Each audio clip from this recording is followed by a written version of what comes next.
Hi, I'm David Parker, and I'm here with my fellow Visio MVP, Chris Roth. And Chris is going to show us some of the wonderful things you can do to create dynamic text within Visio. Thanks, Dave. You know, there's a lot of information in a document that isn't always immediately visible, be it the size of a shape, the page number you're on, the number of pages in a document, or, of course, shape data behind a shape. And now, with just a few mouse clicks, it's very easy to display some of that information in the text of a shape. And that text will be dynamically linked to whatever quantity or information that you want to display, so it will update. So let's dive right in and see a simple example. Okay. So I've got a rectangle here. It looks really fancy, but that's just smoke and mirrors and shading and stuff. It's just a rectangle. And if I double click on it, you can see it's just got some text in here that I'm going to replace with something a little bit more interesting.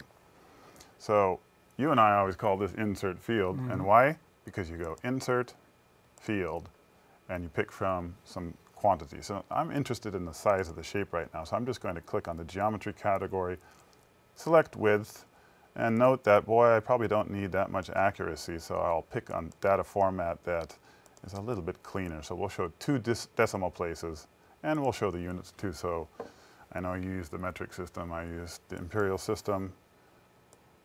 We want it clear that our shape is 4.5.6.7.13 inches wide. Okay, but is that the width or the height? Because then I might come back and I forget which it is. Can you That's a good point. That's a good point. You can actually mix dynamic fields with normal text, and instead of double-clicking this time, I'm going to use the text tool and move the cursor to the beginning of the text and type in width.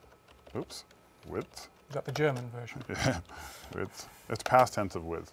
So now, while I'm in here typing, notice that if I hit the cursor one space to the left, it jumps over that entire field. There's no way to select individual characters on that. That's another hint that this is a dynamic field. There's something going on there that Visio is managing, whereas these other ones you can select individual characters. So we'll click away, we'll get the pointer tool, and now we can tell that this box is 6 inches in width. Okay. So that's a very simple example, but more interesting is shape data behind that shape. So we've got a network shape here, a laptop, and it just has some static text on it. Let's do something more interesting to that. So you can see we've got shape data fields in here. We've got all sorts of different data ready to go. Let's display some of that data in the shape. So I'll just double click again, clear out that text, go to insert field, as we usually do. And right at the top of the category list, we've got shape data, just waiting to be displayed in text. So we'll pick location. I can hit enter, and we can do the same thing again and pick, let's do the room number. And we can add some labels on there too. Room and loc. We'll just abbreviate that. Okay. So now we've got the shape data displayed in the text. If you don't believe me, let's go over and edit some of these fields. So let's change Bellevue to Seattle,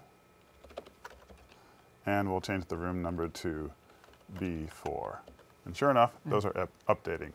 So there are just a few mouse clicks, and we've got some, Visio smart shape behavior right in front of us. Good.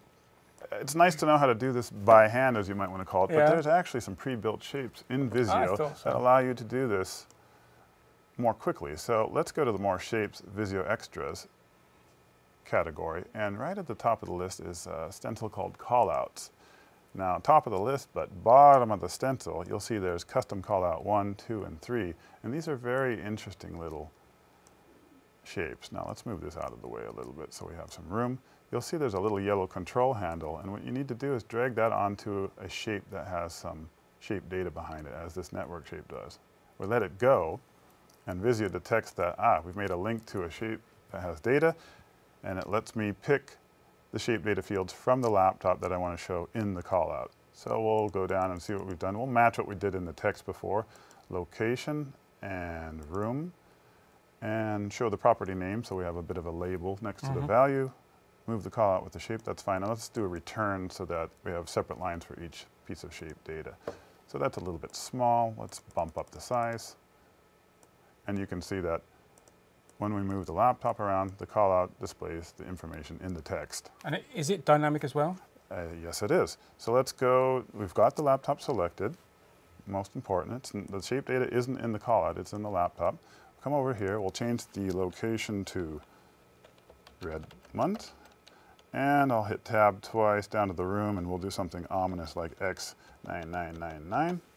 Hit return, and you can see not only is the text that we did earlier updating, but the link to the callout shape as well. There's another sort of style or category of inserted dynamic information that I want to show off.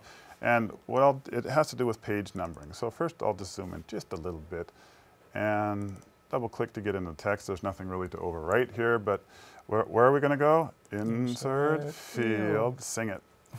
And we'll say we want page information this time. So it's always nice to know what page number you're on. So we'll put that in there, and you could type of or something. I'll just type a slash in this case. And back to insert field. And page info, and we'll pick the number of pages, just so this will help people know how far along in the document we are. Now, this is all good on page 1. We know we're on page 1 of 4, but something interesting happens when we cut this shape and go to the background page, the one with the italic text back here. I'll scroll down a little bit, paste that right here, and just line that up on top. Now the background page is shared by all the foreground pages. So it says 0 of 4 right now. That's because background pages don't count in the grand scheme of page numbering within a Visio document. But when we go back to page 1, something magic happens.